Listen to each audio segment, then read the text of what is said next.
When I ask you what the most dangerous Pokemon of all time is, you might say Magcargo, because it's hotter than the sun, Gardevoir, because it can create small black holes, or Yveltal, because it wipes out all life on Earth if its tummy hurts too much. But what if I told you you can actually add a fourth to that list based on real-life physics? This Pokemon is so physically absurd that its very conception made me want to explore it and make this video. This Pokemon is none other than Cosmoem. But wait, Cosmoem? Isn't its evolution, Solgaleo or Lunala, infinitely more dangerous? I mean, just look at those base stats and those moves. And if that's what you're thinking, then you would be right. In a battle, I'd much rather have Solgaleo at my side than Cosmoem. But today, the stats we're going to be looking at is a pair of numbers that most people don't care to look at, unless of course they're roasting the scaling in modern Pokemon. I'm talking about height and weight. Cosmoem is not very big. Some might even call it small. I mean, personally, I prefer to call it average size, but, no one asked me.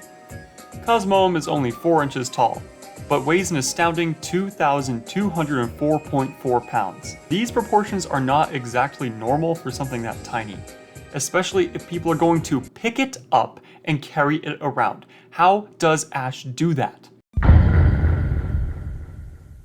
Now, density is the amount of mass per unit of volume. In simpler terms, that means it's the amount of stuff you have in your object. This is evident when you look at the formula for density, which is just mass over volume.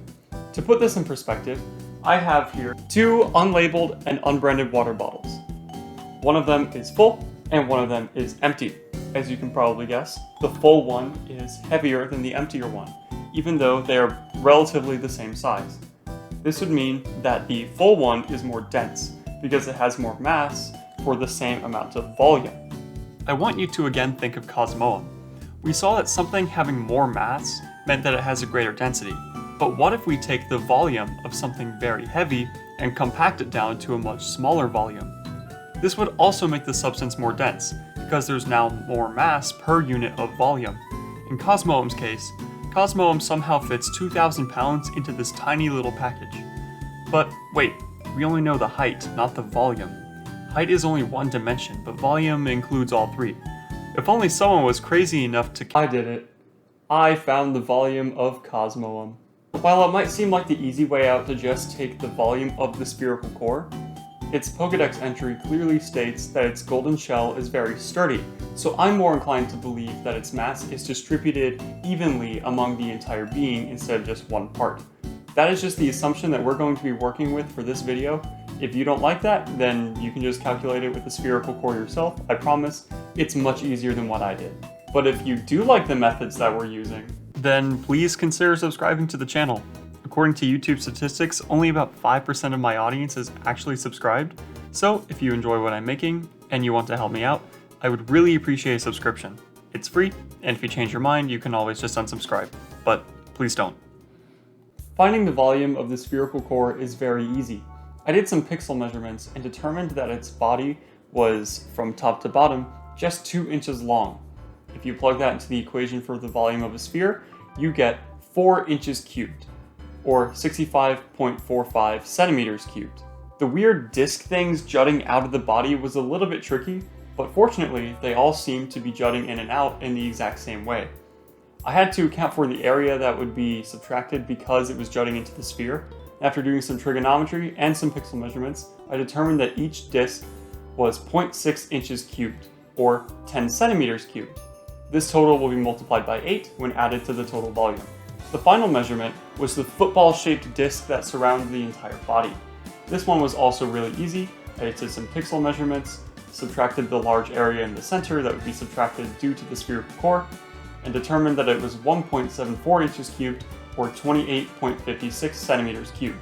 All that's left to do is add all these volumes together for a grand total of 10.64 inches cubed, or 174.38 centimeters cubed. This number is of course after rounding a little bit, because I did all these calculations in centimeters and then converted it to inches, because the metric system is superior to the customary system. So if it looks like I can't do basic addition for some reason, it's probably just a rounding error, so cut me a little bit of slack.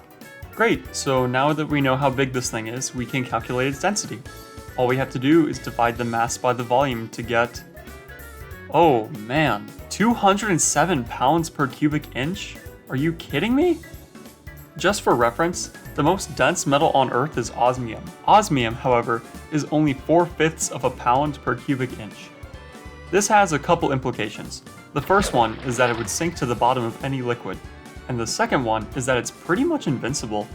So good on them for giving Cosmoem the sturdy ability, because there's absolutely no way this thing is getting knocked out in a single blow. Okay, next segment. Now, objects apply force to other objects for various reasons. When I put this bottle on the table, the force is called newtons, which is the product of its mass times its acceleration, which gives you the formula F is equal to ma, which you've probably seen 1,000 times as a Star Wars joke. In this instance, the acceleration is just Earth's gravity, which is 32 feet per second or 9.8 meters per second. The table is also acting on the bottle with something called normal force. This force is the reason why the bottle isn't going through the table or flying up into the air. The normal force is equal to the force exerted on it by the bottle, which is why you can stand on Earth.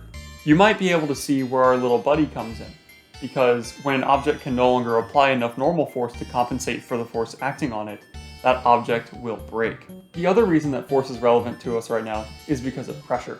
Pressure is the force that an object can apply on another object divided by the surface area of contact, giving you the equation pressure is equal to force over area. You probably heard that question before, would you rather step on 1 nail or 100 nails at once? And the correct answer is supposed to be 100 nails, because if you do that, the force will be evenly distributed among your foot instead of on just one point. If I just slap this paper with my hand, I'm not going to be able to break it because the surface area is too big and the force can be distributed. If I have a knife, even though I use the same amount of force, you can see the knife pierces right through it because the area of the paper cannot apply enough force back.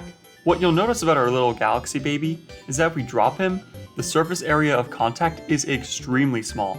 In fact, it's almost just a point. By my pixel measurements, and this is being generous by the way, the tip of Cosmoem's disc is just 0.0025 inches squared, or 0.04 centimeters cubed. While it's not as sharp as a knife, it means that it can apply a catastrophic amount of pressure to something. Here's an example. Let's say that I clumsily knock Cosmoem off my table and it lands on my foot with this tiny little surface area of contact. The amount of pressure it takes to break a human bone is only about 2 kilonewtons. This thing landing on my foot would create 9.8 kilonewtons of force, which is well over what I need to completely disintegrate every bone from the ankle down. It only takes 50,000 psi to bend steel, and this tiny little thing can create 881,161 psi from sitting on a surface with that little point. It would snap a steel bar in half easily.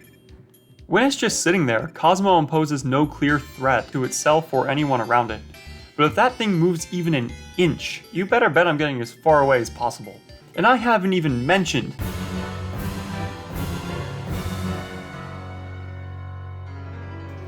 Now, it's a well-known fact in science that matter, mass, and energy can be neither created nor destroyed. It has to come from somewhere. What you'll notice about Cosmoem is that its pre-evolution, Cosmog, only weighs 1/5 of a pound. Pokemon evolution is an almost instantaneous metamorphosis that takes only about 20 seconds depending on the game or scene in the anime. So you mean to tell me that this little ball of dust gains over 2,000 pounds in just 20 seconds? Do you have any idea how much energy that is? It's no wonder this thing is, quote, warm to the touch. E equals mc squared is a very well-known equation. It's the mass energy equivalence principle. Basically, the more mass something has, the more energy it contains.